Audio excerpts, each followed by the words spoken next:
And One for each day. call to order, please. And we're in our tax levy hearing now. Roll call, sir. Commissioner Cater? Here. Commissioner Gallagher? Here. Commissioner Putnam? Here. Commissioner Quorum present. Okay, so now we're going to discussion of our present hearing and tax levy. And we have printed copies up here of what's on the board if you would like to have that. So that's available to you. Now what's on the board on the left is what I'm talking about. On the right, I've blown up the two sections that are pertinent to this. Now I called this, I think in error, I called it the present rate would be the 31.48 cents. And that is not the present rate. Since the rollback started sometime back, we've been cutting that back. But that is the authorized rate, and probably the better way of saying it. So the authorized rate is $31.3148 per $100 valuation, or 32 cents. And the proposed is after rollbacks, it cuts it down to $2.95 cents per $100 valuation. So and I put on there, and correct me if I'm wrong in the calculations, I just said for a $200,000 home at that rate of 31 cents per $100 valuation, the taxes on that would be $629 plus. For a $200,000, the same home at the .0295 cents the valuation, which is what we're using now, that home would only be taxed at $59. So it's a massive difference. Angie, do you see, is that the correct way to calculate that? I believe so, yes. Yes, I think that's the way to do that. Okay, any questions on this? Now, the proposed levy is to go to this 0295 cents levy. This is for general revenue. The road and bridge will stay the same at 24 cents. That's never been rolled back. Last year's was, just for knowledge, was .0379. So Okay. slightly higher, it's lower, it's going under Okay. 3 cents. At one time, if the sales tax, and that's rolled back because of sales tax income. Was Hancock Amendment, is that one? That's correct. That required that. So at some time, hopefully that'd be a zero amount because their sales tax income continues to rise. So we'll roll back every time that happens. And so this time we'll roll back from 3 cents to almost 3 cents, under 3 cents per $100 value, which is practically nothing. Which, put that in perspective, what is the schools, the average schools, $3 and, Yeah, 347, something yeah. like that, So 374. we're Yeah. less than 1% of your schools levy on the same, so they get their tax, they say, well, the county's hitting us since it comes from St. Francis County, but in reality, we're charging 2-something cents, and they're charging $3, and the college is charging, I don't know what the exact rate is. Between your school district and the college, you're probably talking about 90% of that tax bill goes to education. I'm not saying that's a bad tax, but just in perspective, you need to know the difference in what it is. Right, and your $200,000 home, the assessment, the amount of those that we have in this county, that would be in the top 10% of homes because the assessments are quite a bit lower. And even though it's not much per unit, per taxpayer, it's still about $250,000 revenue to the county. So it is a significant portion of our income. But in perspective, that $250,000 on this, we get about $11 million on sales tax income. That's correct. Okay. Any questions? Yeah, Rich. The question I have, if the authorized amount for this year was that 31.5 cents per $100? Yes. And for next year, it's going to be 3 cents per No, $100? let me clarify that. That's what we are authorized to charge up to 31 cents. We do not. So And even though we were authorized last year to charge 31 cents, we only charged 3.7 cents. And this year it's going to be 2.9, even though we're still authorized. And the way the schools do it, they may raise it just to So they figure can out. do it independent of what's going on here. That's right. So ours is based upon what we could charge and what we've rolled it back. 2, and we're rolling back 0.29 cents this year. Hell, you know, we're almost living here for free. Well, on that perspective, 68% of the sales tax income comes from visitors to the county. Only 32% of the sales tax income comes from us, the residents of the county. So yes, it's kind of free. Just as long as you can provide me with the services to what I've become accustomed, I'm happy. Okay. Well, I think we've been living that way, so yeah, thank you. Any other comments? Louis, did you have something? No, I'll keep it to my office. Okay, if there's no other questions, we're not gonna act on this in this meeting. We'll act on it in the regular commission meeting, which is right after this. So we're not gonna act now. This is for informational purposes only. But now, any other questions or comments? Okay, in that case, I'm going to adjourn the hearing, and we'll soon, I don't think we need to go into a recess. Make a motion to adjourn the meeting. No, not adjourn, I'm sorry, we're going to go, whatever the phrase is, Yes. make that motion, whatever it is. Yes, I'll make a Close the motion, hearing. we close the hearing. Second? I'll second. Okay, all in favor of closing that hearing, say aye. Aye, thank you. Now, I don't think any of us need to recess, we haven't been in that long, so now we go right into a regular commission meeting, and Mr. Gator, Here. Mr. Gallagher, here, Commissioner Buckley. Here. There's a quorum present. as you wish, please rise for allegiance to the flag of the United States of America and to the republic for which it stands, one nation, under God, indivisible, with liberty and justice for all. Dear Lord, please be with us today. Be with all those that have to be out in this heat. Take care of those, help them to get where they need to go. Be with our workers and all the people that need to be out there. Help us, lead us, guide us in the direction you would like us to go this morning. Help us to make the best decisions for the county as we can. I ask this in your Son, Jesus Christ's name. Amen. Okay, there is the consent agenda, it's on the board, it has been published, please, motion please. Motion to approve the consent agenda. Second, I'll second. all in favor, aye. Aye. Thank you. Okay, now, approve that tax levy hearing, now, this is what we just talked about. Do I have a motion to adopt this new levy? I'll make a motion, we set the roll back the tax levy to 0.0295%. For general revenue? Oh, sorry, for general revenue, yes. Okay, and the rest of them will stay the same. Okay. I'll second that. Okay, questions? All in favor of approving this tax levy rate, please say aye. Aye. Thank you. Okay, now, we're gonna open Laura's ballots, and she's got like 50 of them. So, We waited until the meeting started to start opening so they would be open in public. And now we'll count them shortly, so if you would like to go on to your other parts of your agenda and come back to us, we will have a count. okay, so you want to go ahead? Yeah. So Clay campaign for this one. I didn't put your name up above there. I didn't- No, Yeah. Okay, we'll move along, we'll come back to this. Approve, award the bid, sir? And no campaign speech? No.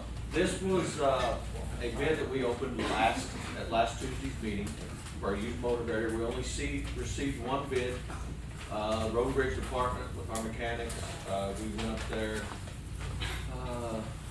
Thursday and demoed this grader and checked it all out and did a lot of different sampling of it. And it will be very conducive to our needs, and we would recommend the purchase of this from McCoy Construction and Forestry, which is the John Deere dealer in Fenton and Cape, and at the cost of $175,000. Okay, now, I said warranted until 5,000 hours, there's also a time limit on that. But I did. We have a year comprehensive everything, and then we have 2 years of engine and drivetrain. Okay. Left, factory warranty still left. Okay, motion? I'll make a motion that we approve the purchase of the For Road and Bridge, McCoy Construction and Forestry, a grader for $175,000, which includes delivery. Second? I'll second. Okay, questions? All in favor of buying this grader, say aye. Aye. Okay, you got the budget for it, I forgot to ask that. We do, this will actually be taken out of next year's equipment budget. We do have the money in the overall road and bridge budget to purchase this grader now, and then it will be subtracted out of next year's equipment budget. Now, your older units, they on They're on purple purple wave? wave right now. Both of them? Just one. Just one. Yeah, yeah, we're keeping one and selling one, so many times we need two graders for the job, so. Harold, I was gonna make a comment. The reason, in the background I'm in on something like this is when you get good equipment, it helps them out so much more in the future. The better equipment you have, the better job you can do. And this is a very good purchase. We'll get more work done. Yeah, that right there, knew if we bought that new, you can double The the new price. ones, and we talked with the salesman while we were up there, the new one's about $380. Okay. And we've proven about having quality equipment because we proved that with the excavators. Yes, the excavator, the high lift, front loader, we were able to get a lot more work. Better the work, better the person. It just takes less men when you have good equipment. It All just right. makes the operation run. Okay, now do we have the vote on this? All in favor? Yeah, we do have. Okay, all in favor, aye? Aye. Okay, Brian. I took some pictures, these were this morning. That, Westview, if you see that, right under the edge, that's starting to lift away. The next windstorm will pull that off, like this one has been here. And Brian gave me the picture of what it looks like on the rooftop up there. And this is, what, 16 years old now? Something like that? 16 years. And he said that it's attached by the nails that are just too small. So it's all gonna fail, and so it's time to get it all done. So, go ahead. I'd like to do a emergency approval so we don't get the weather in the building and it don't blow off, hurt somebody. Yeah, I just started saying it could be dangerous if that comes off. Sharp edged metal from 3 stories up. So, okay, motion to approve this. I make a motion to approve the coping, cap replacement at, for emergency at $16,340 through Minor Sagan Roofing and Sheet Metal. Second. I'll second that. Question, Rich. Could this have occurred because of the recent storm? It did. Yeah. But, and I think, A couple weeks back. well, I think it's different windstorms too, from Yeah.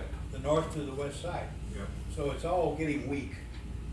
And like you said, it's very small nails and probably wasn't put on. I got a lift and done the north side and put some tack con screws in it, It was pulled back farther than that. but I can't straighten it up. It's all been up. We need to get ahead of this, Rich, before it gets Mhm. worse, so we need to do it. Okay. This And building. I thought about just doing one side, but then it ain't gonna match. Just need to do it all. While they're here. And got the equipment here. Yeah, Carol. Is there any chance there's an insurance claim here if it was wind damage? I had 2 different storms, we had a $10,000 deductible, so it'd be cheaper for us just to pay for it. Taking each storm would be a different deductible. Yep. Okay, I hadn't thought of it that way. Okay. Good point though. Thank you. Any other questions? Okay, all in favor of replacing this, go say aye. Aye. Thank you. Thank you. Back to 190, we're, St. Charles County is going to adopt it as it's written. And they have stated, and everybody knows that they're gonna get hit with lawsuits immediately with it. So basically, our feeling is to let them pay for the lawsuits and maybe we'll all learn something, the writers will learn something. And, Kevin, you wanna address this? Yeah, I went to the meeting in the lake with the committee regarding this. Several major points were pointed out. It didn't state in the bill whether it was retroactive. So if it was somebody that turned 65 in the last, since, that's a problem. Well, it's got several problems that they say qualify for Social Security. That does, is that 62 or is it fully qualified for Social Security? It's a wide variety, but we've identified about 12 points that need to be cleaned up. Now, the problem with this is election year. The next day I went to the governor's ham breakfast because everybody was there. I met briefly with the governor and several of the senators about coming up with a legislative solution in an election year. It's going to be very, very difficult because Senator Iden wants to tack on, it opens up the chapter in taxation where he can tack on getting rid of personal property taxes throughout the state. That would be very problematic. So unless we can get something worked out with him where he won't filibuster, that part's questionable. Or as the other question is whether we can sue because of we'd like to get it cleaned up. I know you all like the DAP, so I talked to Travis, was there, our attorney. He's gonna make a resolution that you hopefully can review in this next month. And the DAP saying we plan on doing this soon as we can get it clarified, either legislatively or through the courts. So the lawsuits, there's a couple counties considering suing right now because they know that if they adopt this, it's gonna be immediately, they're gonna be paying thousands of dollars in legal fees to defend it. So there's a couple that are looking at joining together. I'm hoping, I've reached out to the developmentally disabled board, not locally here, but statewide, because to me, if somebody's going to sue them for loss of funding or clarification, the developmentally disabled and the workshop program would be a lot more sympathetic than the school district or the county suing for clarification, because you can have people say, well, the school's got too much money already, or the county won't even blacktop my roads. Yeah, cut their funds out. Very few of them are going to say, let's get rid of the sheltered workshops and the services for the developmentally disabled, or what was referred to as the mentally retarded here in the county or in the state. So there may be some type of suit for clarification. We know that they want to do it, but right now you're just walking into lawsuits. And the guy, I saw the councilman from St. Charles says, well, I don't care. Well, you know, if you're representing the taxpayers and they're gonna spend literally tens of thousands defending a lawsuit, let's get clarification either legislatively or through the courts. And he will come up with some type of resolution for you to adopt so everybody knows you plan on doing it as soon as we can get something clarified. Question, let's say this board enacts it, can we only affect the county taxes?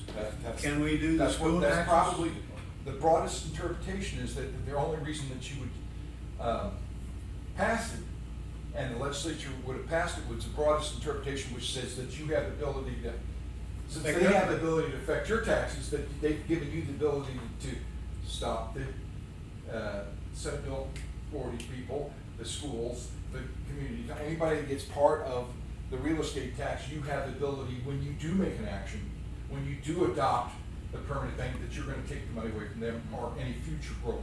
Now, the lady that said at this meeting represents Taney County. She said 78% of the houses in Taney County will qualify for this. You know, because it's a big retirement on the lake down there. 70s. This is a major. Their commission's not high on doing it at all. I know we are, and that would be a small portion of it, but it's going to have some effect. So, yes, that's one of the 12 things that are real eye-glaring is, do you have the ability when you do this to also stop Senate Bill 190 also affects the state taxes. Absolutely. So do we have that authority? Yes, they are on the assumption that you have the broad authority to stop all of it. If not, there's like a half dozen counties in the state that have absolutely no county tax. And so you're going to say, oh, well, we're doing this, and then they come to the end and they really didn't save anything at all, because the county's portion is the only portion that you can eliminate that would have a net negative effect. I'm just thinking about a CPA that has clients both in this county and Iron County and other counties.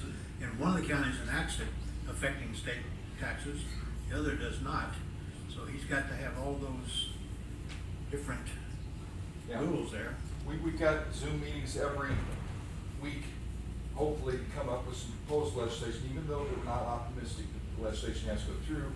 If the governor is willing to put that in his proposal for legislation for the session, and that the President Pro Tem and the Speaker, who we spoke to, are, the question is, can we get something negotiated with Senator Eigel, who is running for governor. He wants an issue out there in personal, getting rid of personal property. It seems like that his flag, that, he's got two big issues. One is that, one is Hank County balance.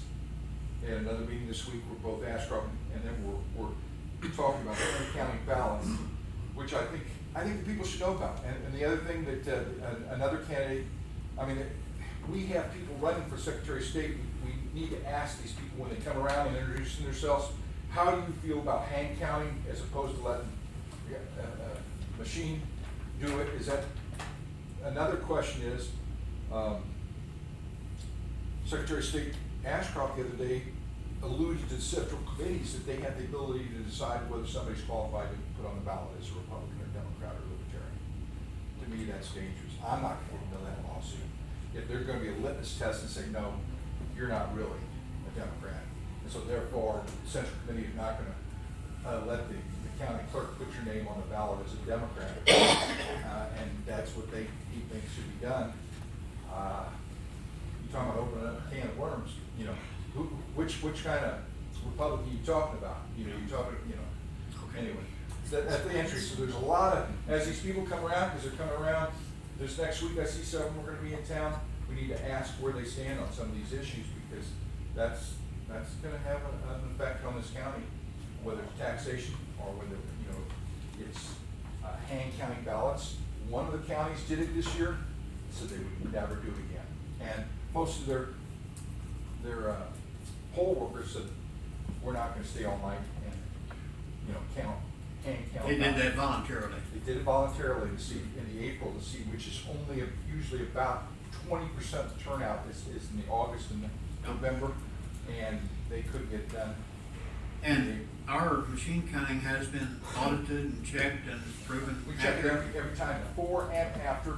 We use test decks. We know that, you know, it's saying, like telling your accountant, I want you to do my taxes, but don't use a calculator. Yeah. You know, see what your bill's gonna be. And so since you're machine counted, I can go to my computer and hack into that. And that is incorrect. People say that. We are not connected to the internet. It's a counting machine. You just killed my theory then. Yes, yeah, but you hear that out there all the time. Oh, well, people are hacking in. None of our machines, we've got like 6 locations that don't even have internet available. So none of our machines, they just plug in, count whatever paper that goes through, and the machine reads it and counts it. And we test it before and after, make sure it comes to, and then we have to, after the election, pull randomly one of the 20 precincts, manually count them, and make sure it lined up exactly what the machine. Rich has got a question. Yeah, Rich. If we may get back on the subject of this bill, it appears to me that the problem is, this opportunity doesn't impact just the county taxes, but every single tax that's in our real estate tax package, which is why apparently you guys are treading cautiously to assure that if we do this properly. Yes. And I think as we stay on this subject, you know, I appreciate Kevin working to do a rewriting, because there's so much stuff that our politicians give us that are garbage, and we suffer with them. And I'm tired of that, I'm sure we all are. So the rewriting is important. But Well, if St. Charles adopts it, that's one of the problems. If it adopts the way it currently stands, they've already said they're going to take the broadest interpretation, so they're going to withhold everybody's taxes. And somebody's going to sue them. let them. So Senate Bill 190 goes into effect next Monday. Yeah, it's in late August, yeah, whatever that date is. August 28th, all bills go into effect, right? Am I correct? Yeah. Unless there's an emergency clause, there's no emergency clause. But There's no emergency clause, but there is veto session coming up in September. Can he override this bill then? The governor. He signed. By So, overriding it, we have to pass it before it goes into effect. So, to that point though, if he would have vetoed it, they would have the ability to override the veto. He signed it, and that's why I spoke to him the other day and said, you know there's problems. And he said, I know there's problems. I said, well, let's see if we can get those problems worked out. He said, I'll work with you, so we're having a meeting with him to work on it. But the governor, when it comes down to legislature, in an election year, you've got 6, I think, state senators running for statewide office, and they're all looking, and one of them's looking to, yeah, it's gonna be very, very difficult to get any correction.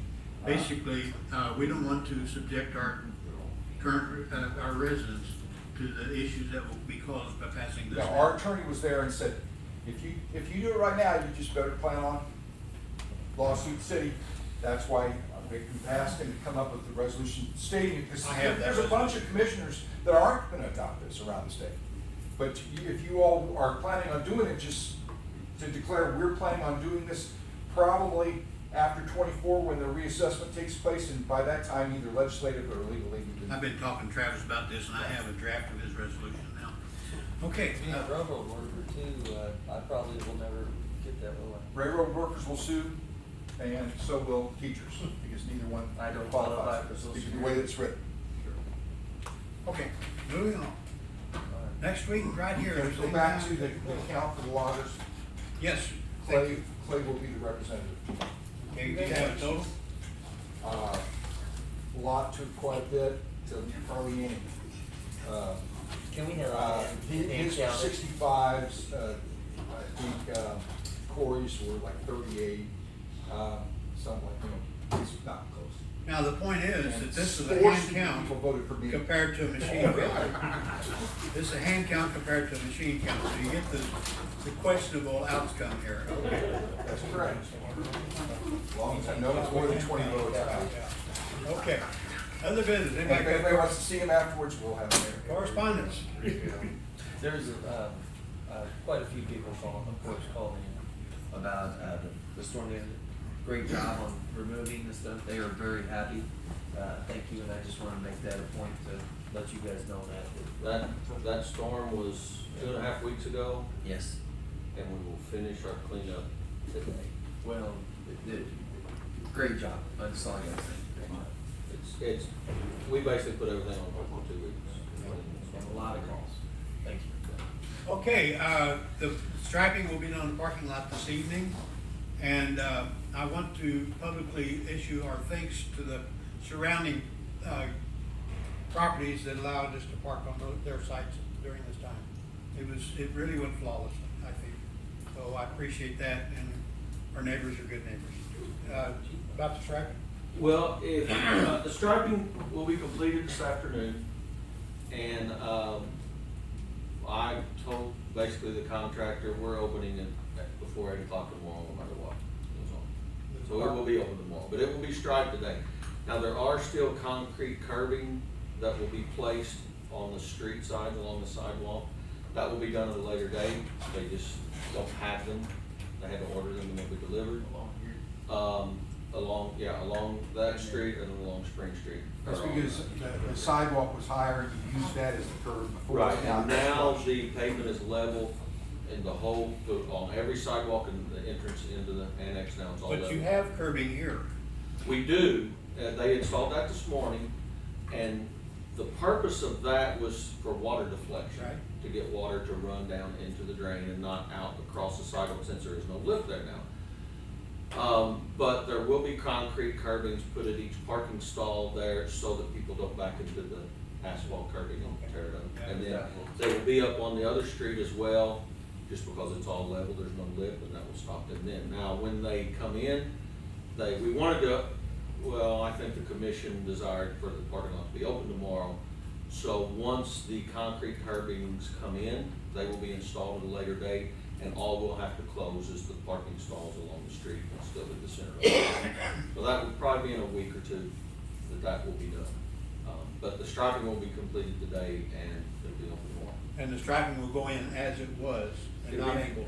Very similar to what it was. The angled, if we would've went with angled parking, there's a couple things that, issues with that. One is we would've lost about 10 parking spots in the parking lot overall.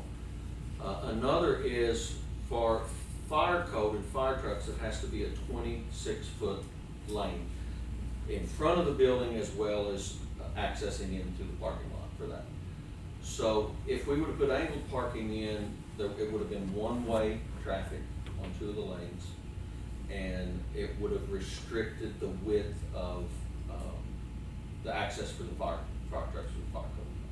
So with that in mind, and that the fact that people's been parking straight since 2004, 2006, it will be back very similar to the way it was. You're. Now, realize, and a lot of people don't realize this, the annex building is not centered on the parking lot, but the center driving lane will. So it'll be offset a little bit, other than the fact that the parking lane, driving lanes will be. And it'll be back just the way it was, and that's how it was before. Hey Clay, have you got this thing drained, as you wish? Yes, actually, Brian tested it over the weekend when the sprinkler system came on and the water drained on the parking lot, and it ran right exactly where it was supposed to go. Good. Actually, you can see some of that. So, yeah. You're required to have one handicap space per 25 parking spots. This is a 90-car arrangement, so we will have to have 4 handicap spaces. Which is what we had before, and they'll be in the same, in that center section there closest to the door. But it will all be laid out and striped, and like I said, it'll be very, very similar to what was there, almost identical. Okay, well, thank you, and we're happy with the work. And realize this is not a road and bridge funded, we kind of facilitated the contractor through Brian and the commission, but this will be paid for out of courthouse maintenance, not out of road and bridge. But we're familiar with this kind of work, so they asked us to facilitate this, and we've kind of worked off it, look over it. So it should be done today. Well, a couple weeks it'll be totally finished. Okay, any other departmental reports or questions about this? Thank you. Thank you both. I make a motion, we adjourn. Second. All in favor, aye. Aye.